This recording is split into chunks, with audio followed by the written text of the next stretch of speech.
Class 11th हमारा जो आज का चैप्टर है, ये हम नया चैप्टर शुरू कर रहे हैं ह्यूमन फिजियोलॉजी का।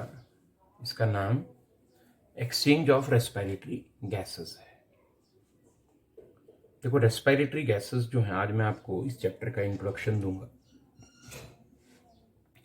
ह्यूमन फिजियोलॉजी में हम दो चैप्टर्स जो हैं वो ऑलरेडी कंप्लीट कर चुके हैं।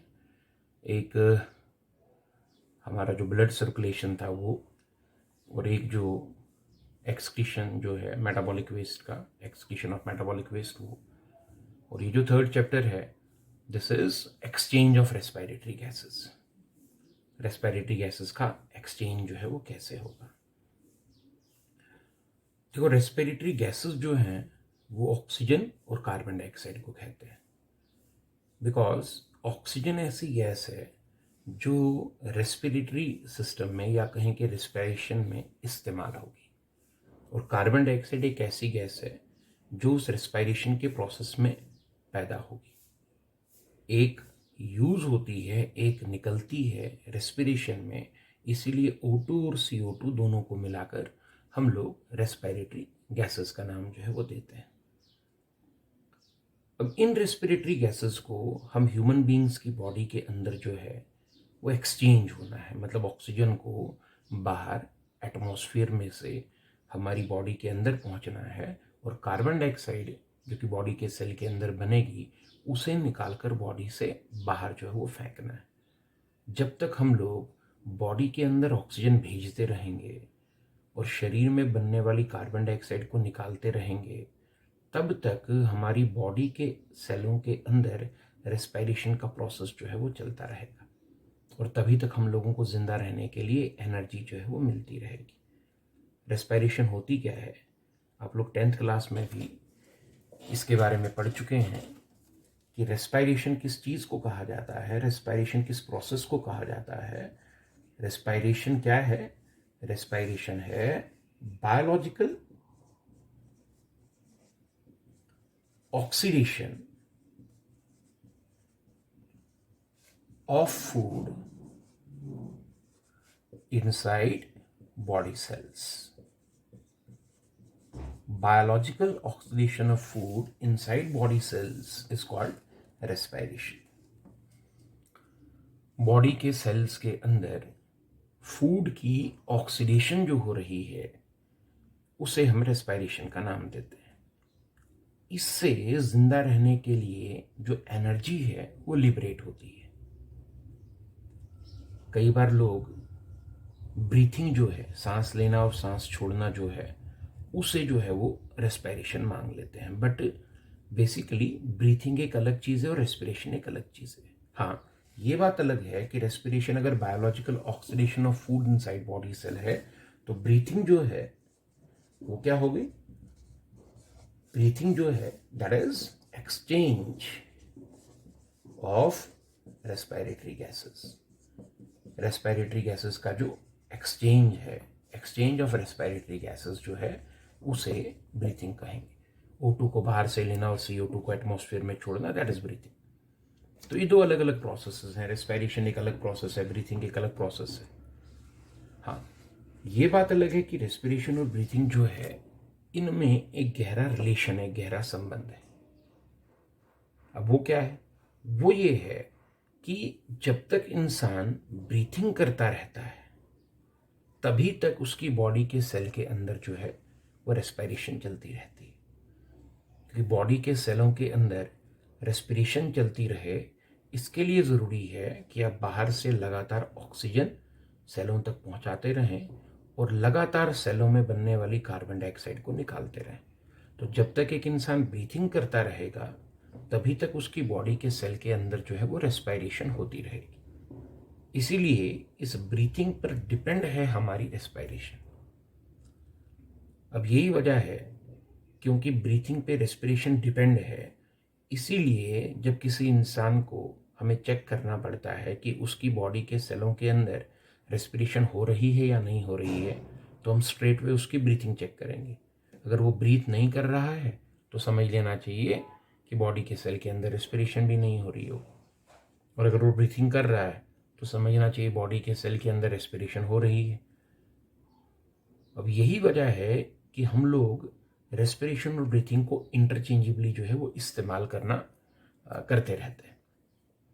जहाँ हमें वर्ड जो है ब्रीथिंग लगाना चाहिए, वहाँ भी हम रेस्पिरेशन ही लगा देते हैं और हम लोग पूरे प्रोसेस को रेस्पिरेशन ही बोल देते हैं। बुक्स में भी हम लोगों को जहाँ जहाँ पर रेस्पिरेशन बोलना है वहाँ तो रेस्पिरेशन वर्ड यूज़ करेंगे ही, लेकिन जहाँ रेस्पिरेशन नहीं बोलना चाहिए था, ब्रीथिंग बोलना चाहिए था, वहाँ पर भी पूरे बुक्स में, लिटरेचर में रेस्पिरेशन वर्ड जो है वही लिखा हुआ मिलता है। हालांकि हमें इस चीज़ को समझना है, पूरा क्लियर करना है कि ब्रीथिंग एक अलग चीज़ है, रेस्पिरेशन एक अलग चीज़ है। बट क्योंकि रेस्पिरेशन डिपेंड ब्रीथिंग के ऊपर होती है, दैट इज़ वाई हम ब्रीथिंग की जगह कई बार रेस्पिरेशन वर्ड भी इस्तेमाल करते हैं।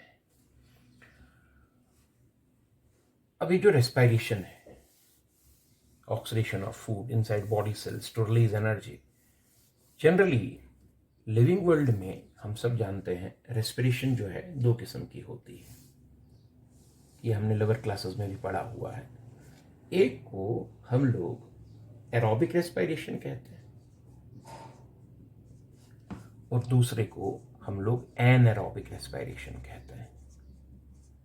एरोबिक और एनारोबिक रेस्पिरेशन, डाइवर्सिटी पढ़ते वक्त भी इस चीज़ का बार बार जिक्र आया था कि एरोबिक रेस्पिरेशन और एनारोबिक रेस्पिरेशन जो है दोनों रेस्पिरेशन की टाइप्स हैं। दोनों में ही फूड से एनर्जी निकालने का प्रोसेस होता है।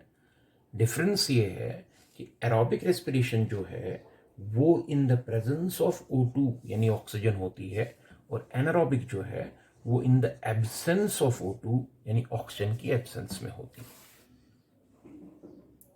एक और चीज़ जो हम जानते हैं कि एरोबिक रेस्पिरेशन जो कि ऑक्सीजन की प्रेजेंस में होगी, उसमें जो रेस्पिरेटरी सबस्ट्रेट है यानी फूड है वो कंप्लीटली ऑक्सीडाइज हो जाएगा और अमाउंट ऑफ एनर्जी रिलीज जो है वो ज़्यादा होगा।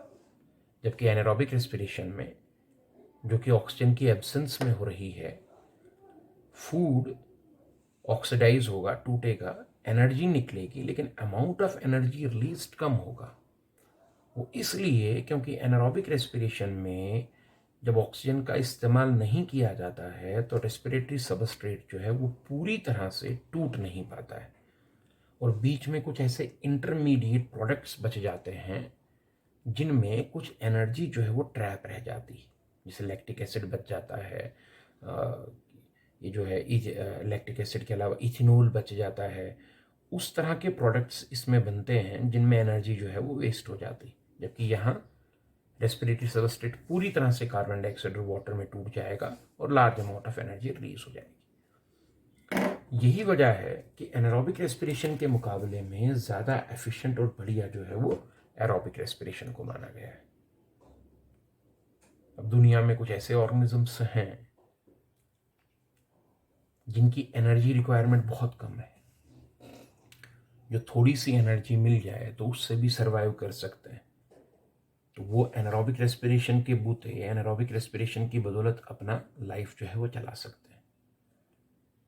बट हायर एनिमल्स जो हैं जैसे हम लोग, उनमें एनारोबिक रेस्पिरेशन से निकलने वाली थोड़ी सी एनर्जी उनको यानी हमको जिंदा रखने के लिए काफ़ी नहीं होगी और इसीलिए हमें करनी ही पड़ती है एरोबिक रेस्पिरेशन।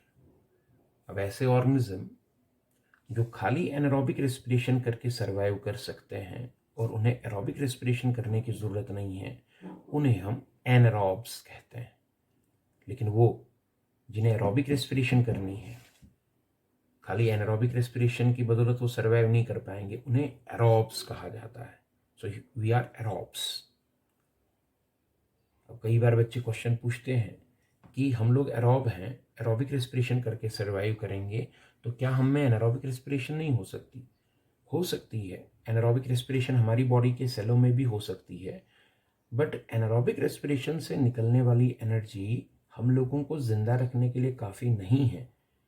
इसीलिए एनारोबिक रेस्पिरेशन हम करें या ना करें उससे कोई फ़र्क नहीं पड़ेगा, एरोबिक हमको करनी ही पड़ेगी। That is why we are aerobes. हाँ, अब कुछ लवर एनिमल हैं जैसे ईस्ट वगैरह, तो उनको एरोबिक रेस्पिरेशन की ज़रूरत नहीं है, वो एनारोबिक रेस्पिरेशन से भी अपना काम चला सकते हैं। एरोबिक रेस्पिरेशन को अगर रिएक्शन की ज़बान में लिखें तो देखो, एरोबिक रेस्पिरेशन में जो हमारा मेन रेस्पिरेटरी सबस्ट्रेट है ग्लूकोज C6H12O6, वो ऑक्सीजन की प्रेजेंस में ऑक्सीडाइज होगा 6 टाइम्स O2 और 6 टाइम्स कार्बन डाइऑक्साइड और 6 टाइम्स वाटर के साथ ढेर सारी एनर्जी लिबरेट होगी। ये एरोबिक रेस्पिरेशन में होगा। जबकि एनारोबिक रेस्पिरेशन जो है, एनारोबिक रेस्पिरेशन में ग्लूकोज यानी रेस्पिरेटरी सबस्ट्रेट जो है उसको तोड़ा जाएगा बट ऑक्सीजन यूज नहीं होगी। और होता क्या है कि इस रिएक्शन में C2H5OH, जिसे हम अल्कोहल या इथेनॉल कहते हैं, वो 2 टाइम्स बच जाता है और साथ में यहाँ CO2 यानी कार्बन डाइऑक्साइड की प्रोडक्शन भी हो जाती है 2 टाइम्स। थोड़ा सा वाटर जो है वो भी इस रिएक्शन में बच जाता है। तो ये जो एनारोबिक रेस्पिरेशन है, इसमें ये जो इथेनॉल तैयार हुआ, ये एक इंटरमीडिएट प्रोडक्ट है जिसमें कुछ एनर्जी ट्रैप रह जाती है। ये वाली एनारोबिक रेस्पिरेशन जो है, जिसमें बाई प्रोडक्ट के तौर पे इथेनॉल यानी अल्कोहल बचा, इसको हम अल्कोहलिक एनारोबिक रेस्पिरेशन कहते हैं। अब क्योंकि एनारोबिक रेस्पिरेशन को फर्मेंटेशन भी कहा जाता है, इसीलिए आप चाहें तो इसे अल्कोहलिक फर्मेंटेशन भी कह सकते हैं। हालांकि एनारोबिक रेस्पिरेशन जो है वो एक और किस्म की होती है जिसमें C6H12O6 ग्लूकोज को ऑक्सीडाइज किया जाता है बिना ऑक्सीजन के, और उसमें CH3CHOH के 2 मॉलिक्यूल्स तैयार हो जाते हैं। ये जो चीज है इसे लैक्टिक एसिड कहा जाता है।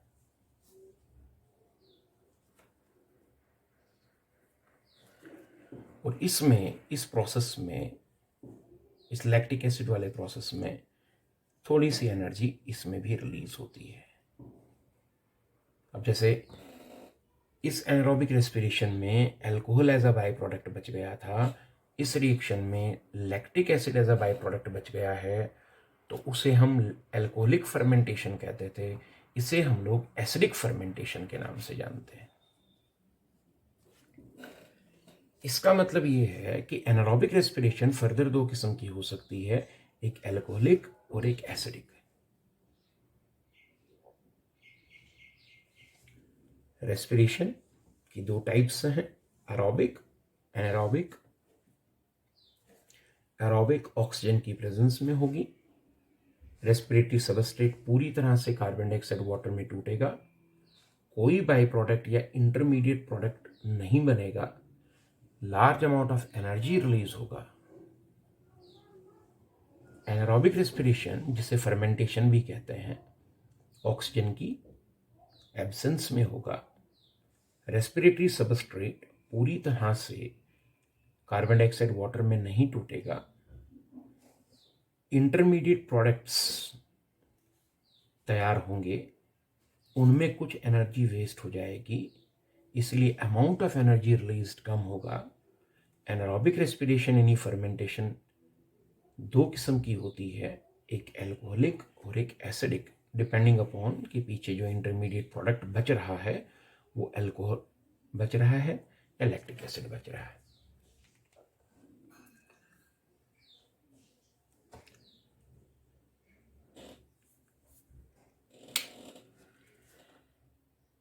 इस तरह से हम लोग रेस्पिरेशन को जो है वो क्लासिफाई कर सकते हैं। अब इसमें एक बात जो और निकल कर आती है कि हम लोग जो फूड खाते हैं, उस फूड में कार्बोहाइड्रेट, फैट्स, प्रोटीन्स, बहुत कुछ होता है। तो फिर रेस्पिरेशन में हमेशा हम लोग इस ग्लूकोज को ही, ग्लूकोज यानी कार्बोहाइड्रेट, इस ग्लूकोज को ही रेस्पिरेटरी सबस्ट्रेट के तौर पर इस्तेमाल क्यों करते हैं? क्या हम प्रोटीन से या फैट से एनर्जी नहीं निकाल सकते? इस कार्बोहाइड्रेट से ही, ग्लूकोज एक कार्बोहाइड्रेट है, इस कार्बोहाइड्रेट से ही एनर्जी निकालना क्यों ज़रूरी है? प्रोटीन से भी निकाल सकते हैं, फैट से भी निकाल सकते हैं।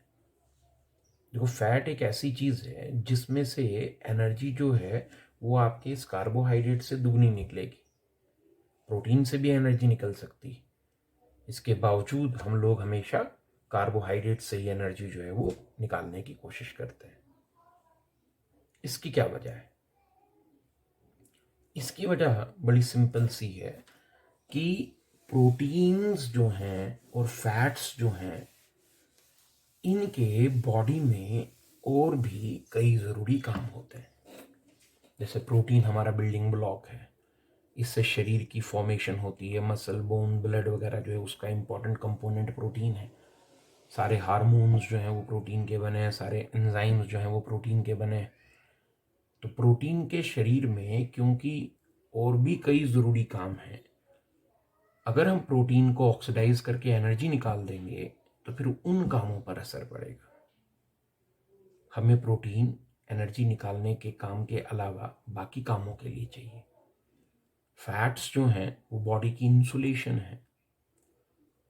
कुछ हार्मोन जैसे स्टीरॉयड हार्मोन जो हैं वो फैट से बनते हैं, तो फैट भी हमें बॉडी में कुछ और कामों के लिए चाहिए। इसीलिए कार्बोहाइड्रेट जो है, ग्लूकोज जो हम लोग कह रहे हैं, वो कार्बोहाइड्रेट को ही हम लोग प्रेफर करते हैं एज अ रेस्पिरेटरी सबस्ट्रेट, और उसी में से एनर्जी निकालते हैं, क्योंकि प्रोटीन और फैट जैसी चीज़ें बॉडी के दूसरे कामों में इंपॉर्टेंट रोल प्ले करती हैं। हाँ, ये बात अलग है कि जब शरीर के अंदर कार्बोहाइड्रेट यानी ग्लूकोज की कंसंट्रेशन घट जाती है, इंसान काफ़ी देर तक फूड ना ले और शरीर में जो कार्बोहाइड्रेट है वो धीरे धीरे धीरे धीरे ऑक्सीडाइज होकर ख़त्म हो जाए, एनर्जी निकाल कर ख़त्म हो जाए, और शरीर के अंदर जब कार्बोहाइड्रेट ना बचे, उस कंडीशन में बॉडी फिर फैट्स और प्रोटीन जैसी चीज़ों से भी एनर्जी निकालेगी और ज़िंदा रहेगी। हालांकि उस वक्त इंसान को फिर शरीर पे, अपनी बॉडी पर डिटीरियरेशन जो है, कमज़ोरी जो है वो फील होनी शुरू हो जाएगी। लेकिन ज़िंदा रहने के लिए ज़रूरत पड़ने पे, कार्बोहाइड्रेट की कमी होने पे, इंसान का शरीर फैट्स और प्रोटीन से भी एनर्जी निकाल कर सर्वाइव कुछ देर के लिए कर सकता है। अदरवाइज फिर हम लोग कार्बोहाइड्रेट जो है उसी को अपना रेस्पिरेटरी सबस्ट्रेट जो है वो मानते हैं। तो हमसे ये कई बार पूछा जा सकता है कि बॉडी का आइडियल फ्यूल कौन है? कार्बोहाइड्रेट यानी ग्लूकोज से।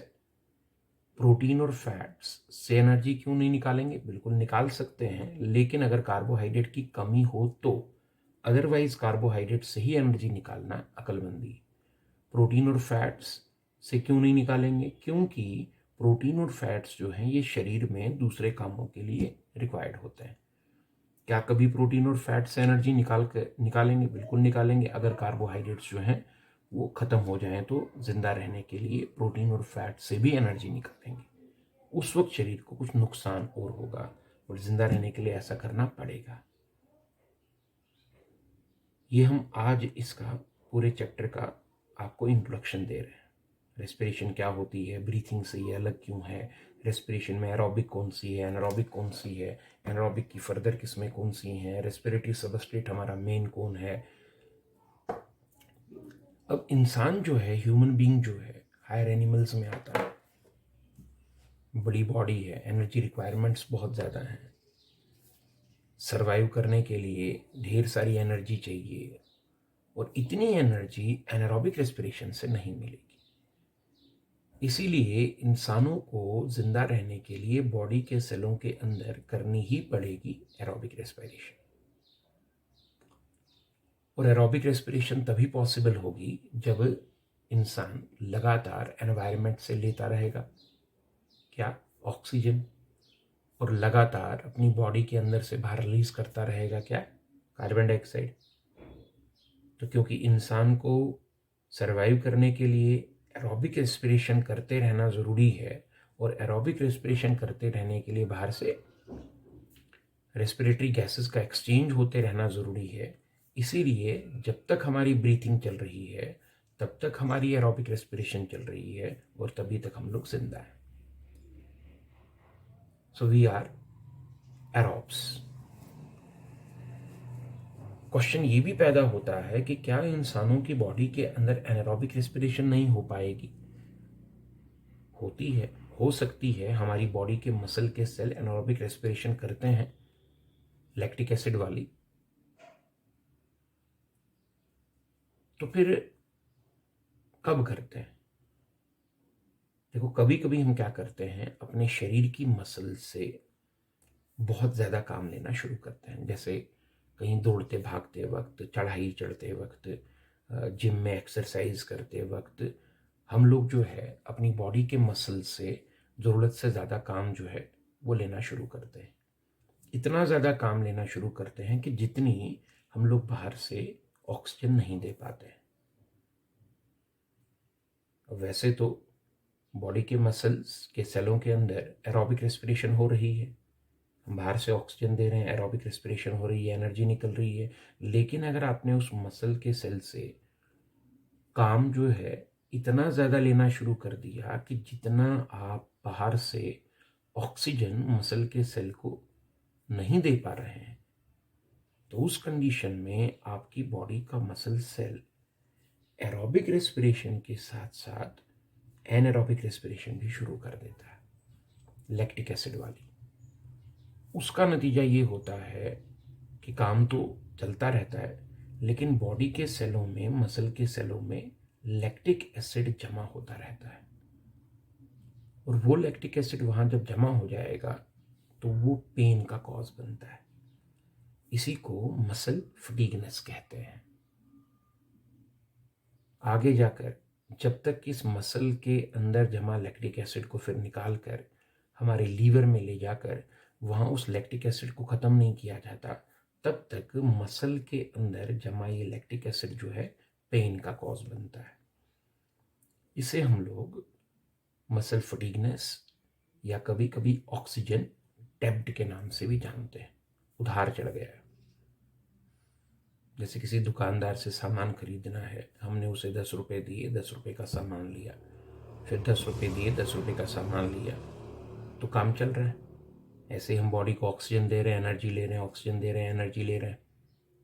लेकिन अगर किसी दिन हमने दुकानदार को 10 रुपये दे के 20 रुपये का सामान ले लिया, तो वो 10 रुपये उधार में लिख देगा। एग्जैक्टली यहाँ भी अगर किसी दिन हमने अपनी मसल से जितनी ऑक्सीजन उसको दी लेकिन काम उससे ज़्यादा लिया, तो कुछ ऑक्सीजन का उधार जो है हमारी बॉडी के मसल्स पर चढ़ जाएगा। इसी को ऑक्सीजन डेब्ट कहते हैं। That will be in the form of that lactic acid जो वहाँ जमा हो गया। इसका मतलब ये है कि इंसान की बॉडी के मसल के सेल के अंदर एनारोबिक रेस्पिरेशन जो है वो ज़रूरत पड़ने पे होती है, और जब ऐसा होगा तो वहाँ लैक्टिक एसिड बनेगा और वो लैक्टिक एसिड पेन का कॉज बनेगा। हालांकि इंसान खाली एनारोबिक रेस्पिरेशन पे सर्वाइव कर पाएगा ये मुमकिन नहीं है। हाँ, एक्स्ट्रा हेल्प के लिए कभी कभार एरोबिक रेस्पिरेशन के साथ साथ थोड़ी बहुत एनारोबिक रेस्पिरेशन बॉडी के सेल्स के अंदर हम लोग करते हैं। अब कल का जो हमारा लेक्चर होगा that will be on respiratory system. हमारा जो ये रेस्पिरेटरी सिस्टम है पूरा, रेस्पिरेटरी सिस्टम में नोज़, फेरिंग्स, ट्रैकिया वगैरह, लंग्स वगैरह जो है सब कुछ आते हैं। तो कंप्लीट जो रेस्पिरेटरी सिस्टम होगा वो अब हमारा अगला टॉपिक होगा। आप लोग जो लेक्चर है इसको पूरा नोट से पढ़ें, और जहाँ समझ नहीं आता है वहाँ आप लोग जो है पूछ सकते हैं फिर से। तो नोट्स की रीडिंग साथ साथ में करते रहेंगे।